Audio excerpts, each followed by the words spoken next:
Maintenant, on a toujours parlé d'opératif, de spéculatif, et c'est un peu comme si c'était la même filiation, et que cette filiation s'est divisée en deux branches différentes.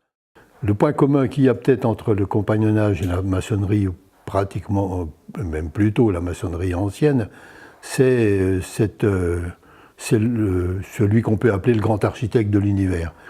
Le compagnonnage, comme il est dans les compagnons, que ce soit le devoir, les étrangers du devoir, c'est quand même cette croyance qu'il y a, et ce service, on peut dire, du grand architecte de l'univers.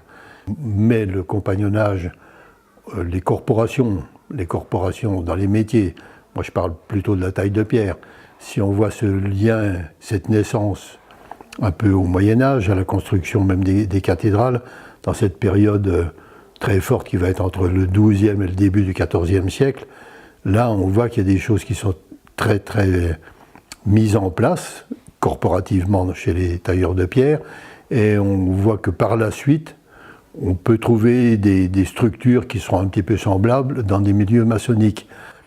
Par contre, ce qui est intéressant de voir, encore une fois dans le compagnonnage, peut-être aussi en maçonnerie, c'est cette culture qu'il peut y avoir avec l'application des sciences dites, dans certains milieux, dites sciences secrètes.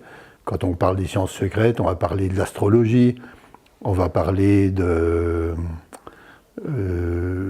l'alchimie, on va parler un petit peu de la symbolique, et des liens de la symbolique avec les deux autres sciences.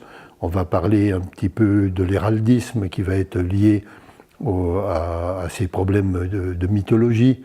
Et à partir de là, on peut, et dans certains milieux, avoir un enseignement qui va permettre d'accéder à ça. Mais tout ce lien va se faire par le biais de la géométrie. La géométrie, nous, c'est la base de notre métier. Donc on ne peut pas pratiquer la géométrie si on ne s'intéresse pas à ça. Donc voilà, alors ça, cet enseignement, il est extrêmement important. Il va être donné à tous les gens de volonté bonne, on va dire, mais à partir du moment où on fait un petit peu tous les efforts nécessaires pour accéder à ces connaissances. Parce que je vous disais l'autre jour, par rapport au métier, que le métier n'était pas une fin en soi. Le métier est vraiment un moyen.